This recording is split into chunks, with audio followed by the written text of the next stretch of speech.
بنیامین نیتنیاہو کی حکومت خطرے میں، اسرائیل بھر میں ہڑتال، تعلیمی ادارے، انڈسٹریز، ٹرانسپورٹ اور ایئرپورٹس بند، مظاہرین سڑکوں پر جمع، مطالبہ صرف ایک: نیتنیاہو حکومت جنگ بندی معاہدے پر راضی ہو اور قیدیوں کو بحفاظت واپس لے کر آئے۔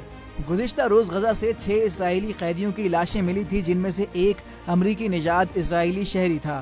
CNN کے مطابق اسرائیلی حکام نے انہیں بتایا ہے کہ 6 میں سے 3 وہ قیدی تھے جن کی رہائی جنگ بندی معاہدے کے پہلے مرحلے میں ہونا تھی۔ جولائی میں حماس اور اسرائیل میں طے ہونے والے فریم ورک کے تحت امریکی نژاد ہرش گولڈبرگ پولن، ایڈن یروشالمی اور کارمل گیت کو انسانی بنیادوں پر رہائی ملنا تھی۔ حکام کا کہنا تھا، ہمارے وزیر اعظم نے دیر کر دی، مرنے والے 6 قیدیوں کے لیے بہت دیر ہو گئی، لیکن اب کسی معاہدے پر پہنچنے کا وقت آ گیا ہے۔ قیدیوں کی موت کی خبر آنے کے بعد احتجاج اور مظاہرے شروع ہو گئے۔ تل ابیب، حائفہ اور مقبوضہ بیت المقدس میں عوام کی بڑی تعداد سڑکوں پر جمع ہو گئی۔ ہڑتال کی کال گزشتہ روز اسرائیل کی سب سے بڑی ٹریڈ یونین نے دی تھی۔ یونین لیڈر کا کہنا تھا کہ اب وہ اس نتیجے پر پہنچے ہیں کہ صرف عوام کی مداخلت ہی حکومت میں بیٹھے لوگوں کو جھنجھوڑ سکتی ہے۔ مغویوں کی رہائی کا معاہدہ نہ ہونے کی وجہ سیاسی ہے اور یہ ناقابل قبول ہے۔ اس وقت ہر چیز سے زیادہ ضروری معاہدہ ہے، لیکن معاہدے کے بجائے لاشیں مل رہی ہیں۔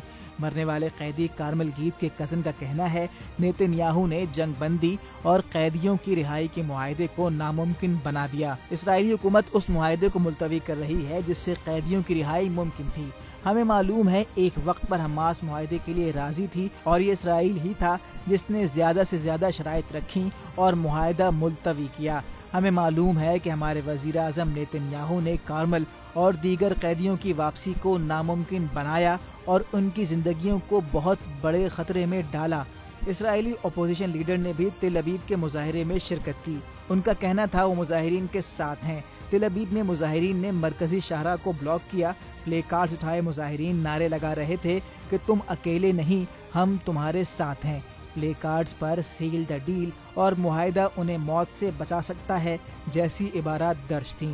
پولیس نے احتجاج میں شرکت کرنے والے 7 افراد کو حراست میں بھی لے لیا۔ پولیس کے مطابق درجنوں افراد نے اسموک گرینیڈ کا استعمال کرتے ہوئے ٹریفک کو بلاک کیا۔ اسرائیلی وزیر اعظم ہاؤس کے اعداد و شمار کے مطابق حماس کی قید میں اسرائیلیوں کی تعداد 101 ہے، جن میں سے 35 کے بارے میں امکان ہے کہ ان کی موت ہو چکی ہے۔